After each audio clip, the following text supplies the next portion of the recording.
लोहिया महाविद्यालय के YouTube channel पर आज हम पढ़ेंगे बीए पार्ट तृतीय के फर्स्ट पेपर को।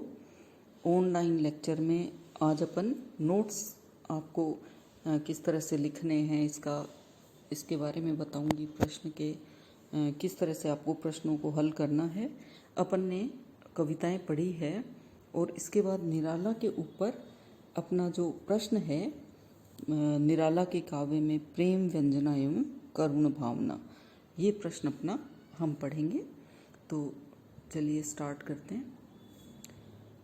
निराला के काव्य में प्रेम व्यंजना एवं करुण भावना। तो सबसे पहले अपन उनके काव्य की प्रेम व्यंजना के ऊपर बात कर लेते हैं। इसकी PDF फाइल बना करके मैं आपके उस पर डाल देती हूँ, जो WhatsApp ग्रुप है उस पर डाल रही हूँ, तो आप वहाँ देख लेना इसको। और अभी यहाँ बस इसको हम पढ़ लेते हैं, सारे नोट्स आपको उस पर मिल जाएंगे। तो बच्चों, आप पढ़ना और ज़्यादा से ज़्यादा इस महाविद्यालय के YouTube चैनल को सब्सक्राइब करना, लाइक करना और पढ़ना, सबसे महत्वपूर्ण बात। हम बात करते हैं निराला की प्रेम व्यंजना की। तो प्रेम, जैसा कि आप सभी जानते हैं, मानव हृदय का शाश्वत भाव है। प्रेम सृष्टि का मूल आधार है, क्योंकि सृष्टि की रचना का कारण यही प्रेम है। प्रेम उस मधुरतम सौरभ से पूरित सुमन की तरह है, जिसे पा लेने के बाद संसार में कुछ और पाने की इच्छा नहीं रहती है। ऐसे पावन और शाश्वत भाव के बहुविध भाव चित्र निराला जी के गीति काव्य में हमें देखने को मिलते हैं। वैसे भी निराला छायावादी कवि है और कहा, आपने देखा भी है कि छायावादियों में प्रेम को बहुत महत्व दिया गया है। संपूर्ण छायावादी काव्य जो है प्रकृति, प्रेम और सौंदर्य का काव्य है। लव, नेचर एंड ब्यूटी का काव्य है। तो प्रेम के विश्वव्यापी प्रभाव से सभी छायावादी कवि भी प्रभावित थे, क्योंकि छायावाद का कवि प्रेम को शरीर की भूख न समझकर रहस्यमयी चेतना समझता है। जिस कविता ने नवीन सौंदर्य चेतना जगाकर एक वृहत्त समाज की अभिरुचि का परिष्कार किया, उस कविता का गौरव अक्षय है। तो हम देख सकते हैं कि निराला इस प्रेम भाव से अछूते कैसे रह सकते हैं। निराला में प्रेम और सौंदर्य की भावना अधिक दिव्य और उदात्त रूप में दिखाई देती है। निराला प्रेम को शाश्वत और अनादि तत्व मानते हैं। वे यह भी मानते हैं कि प्रेम सुधा का पान हर साधारण मनुष्य नहीं कर सकता, बल्कि कोई दिव्य देह धारी ही इस पयोधि में कूदकर प्रेमामृत पान कर सकते हैं। तो आप देखिए एक उदाहरण इस प्रेम के अमृत का। प्रेम का पयोधि तो उमड़ता है सदा ही निस्सीम भू पर, प्रेम की महोर्मी माला तोड़ देती क्षुद्र ठाट, जिसमें संसारियों के सारे क्षुद्र मनोवेग तृण सम बह जाते। दिव्य देहधारी ही कूदते हैं इसमें प्रिय, पाते हैं प्रेमामृत पीकर अमर होते हैं। तो आप देखिए प्रेम के दिव्य रूप को उन्होंने किस प्रकार चित्रित किया है। प्रेम के प्रति ऐसे सुंदर विचारों से निर्मित है निराला के प्रेम गीतों की पीठिका, जिसमें भावनागत दुर्बलता कहीं नहीं है।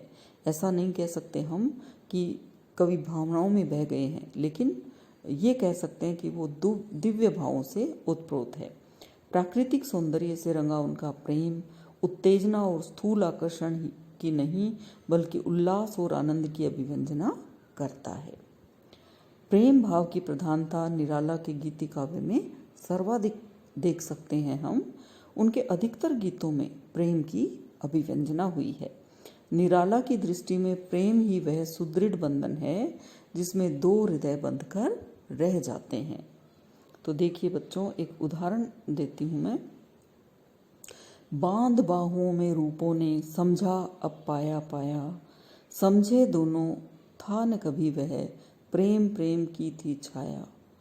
प्रेम सदा ही तुम असूत्र हो, उड़ उड़ के हीरे के हार, गूंथे हुए प्राणियों को भी गूंथे न कभी सदा ही सार। तो इस प्रकार प्रेम को निराला किस दिव्य रूप में देखते हैं। प्रेम को असूत्र कहकर निराला जी ने प्रेम की स्वच्छंदता और निर्बंधता का बोध कराया है। निराला का प्रेम उनके गीतों में संयोग और वियोग दोनों ही पक्षों में प्रिया की स्मृति प्रेम के रूप में व्यक्त हुआ है। यानी आप जानते हैं ना कि प्रेम के दो पक्ष होते हैं, संयोग और वियोग, तो दोनों रूप हम निराला में देख सकते हैं। प्रिया से मिलने में, विरह में तथा प्रिया के सौंदर्यावलोकन में कवि के प्रेम का आधार स्मृति ही है, यानी यादें ही है। प्रियतमा का दर्शन, स्पर्श, चुंबन सभी कुछ प्राण धन के स्मरण में ही कवि कर सकते हैं, यानी उनका प्रेम स्मृतियों में है, यादों में है। कवि की प्रेयसी उनके काव्य की प्रेरणा है। प्रिया से नामक गीत में कवि ने ये भाव व्यक्त किए हैं, तो आपको मैं वो उनके उस गीत के बोल बताती हूँ। मेरे इस जीवन की है तू सरस साधना कविता, मेरे तरु की है तू कुसुमित प्रिय कल्पना लतिका, मधुमय मेरे जीवन की प्रिय है तू कमल गामिनी, मेरे कुंज कुटीर द्वार की कोमल चरण गामिनी, तेरे सहज रूप से रंग कर झरे गान के मेरे निर्झर, भरे अखिल स्वर से सिक्त हुआ संसार। तो देखिए कितनी सुंदर अभिव्यक्ति निराला ने की है।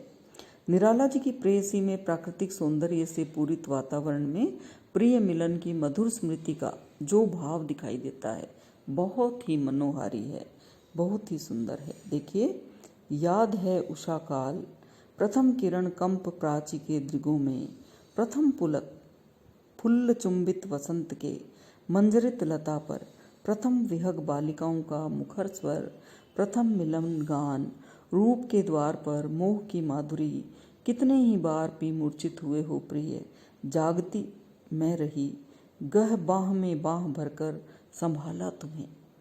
इसी प्रकार प्रिया के सौंदर्य, उनके प्रेम की स्मृति में निमग्न भाव में भरे हुए कवि क्या कहते हैं?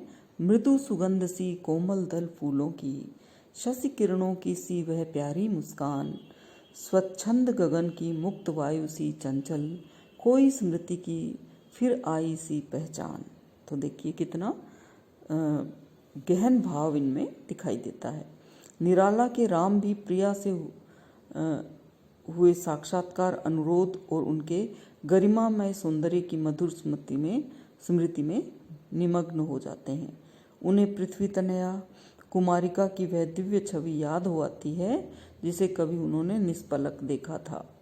निराला को बार बार प्रेम के स्मरण क्रम यमुना का वह तट याद आता है जहाँ कभी गोपिकाओं के मुग्ध हृदय प्रेम की गागर छलकी थी। गोपियों ने यमुना के कछारों में प्रेमी कृष्ण का अनुचरण किया था। कुछ पंक्तियां देख लीजिए। वह कटाक्ष चंचल यौवन मन, वन वन प्रिय अनुसरण प्रयास, वह निष्पलक सहज चितवन पर, प्रिय का अचल अटल विश्वास। इसी प्रकार हम आगे देखते हैं। यमुना के प्रति में स्मृति प्रेम के जो मनोहर चित्र निराला ने खींचे हैं वह भाव और कला दोनों ही दृष्टियों से उत्तम है।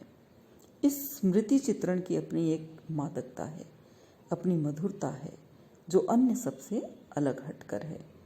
इनमें प्रेम की मधुरता के साथ वियोग की मीठी उन्मुक्त कसक भी दिखाई देती है। अपनी प्रेयसी के साथ बिताए क्षणों की स्मृति, चुंबन से वह अपने जीवन की छाई रिक्तता भरना चाहते हैं। तो एक उदाहरण देखिए। इंगित कर मुझको बुलाती थी बार बार, प्यार ही प्यार का चुंबन संसार था, यौवन वन की वह मेरी शकुंतला, शारदीय चंद्रिका दग्ध मरु के लिए, सीमा में दृष्टि की असीम रस रूप राशि, चुंबन से जीवन का प्याला भर दे गई, रिक्त जब होगा भर देगी तत्काल स्मृति, काल के बंधन में वह जीवन यह जब तक है। तो आप देखिए स्मृतियों में प्रेम जो है वो कितना अलौकिक हो उठा है। निराला की गीतिका तो स्मृति प्रणय को ही समर्पित है, यानी इसमें कहीं इंद्रिक भाव आपको नहीं दिखेगा, केवल स्मृतियों में प्रेम। इसमें निराला ने अपने स्मृति प्रणय के अनेक सुंदर गीत सृजित किए हैं, जिसमें प्रिया के प्रेम की स्मृति में लीन कवि ने कहीं नक्षिक सौंदर्य का वर्णन किया है, कहीं परंपरागत उपमान ग्रहण कर स्वच्छंद प्रेम की अभिव्यंजना की है। आप एक उदाहरण देखिए। मुझे स्नेह क्या मिल न सकेगा, सखीरी यह डाल वसन वसंती लेगी। तुम छोड़ गए द्वार, चाहते हो किसको सुंदर, चहकते नैनों में प्राण, रंग गई पग पग धन्य धरा। सकल गुणों की खान करके,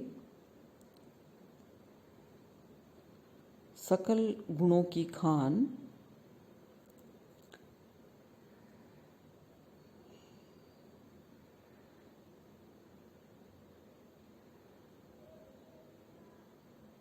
प्राण धन को स्मरण करके मार दी तूने पिचकारी। नैनों का बंधनों, नैनों का नैनों से बंधन, लिखती जब कहते अपने, सुख स्वप्न से खिली। तुम्ही गाती हो, तुम्हें ही चाहा, भावना रंग दी तुमने। इस प्रकार इन गीतों में सौंदर्य प्रेम के विविध रूपों का वर्णन कवि ने किया है। निराला का स्मृति प्रेम आगे के गीत संग्रह में विरह की व्यथा से भरा हुआ मिलता है। स्नेह निर्जर बह गया है, रहे चुपचाप मार कर हाथ पर आदि कुछ गीतों को छोड़कर शेष में कवि के विरह का पर्यावसन लौकिक प्रेम से अलौकिकता की ओर मुड़ गया है। इस प्रकार कवि निराला की यह स्मृति प्रेम व्यंजना अपने में निराली भावाभिव्यक्ति है।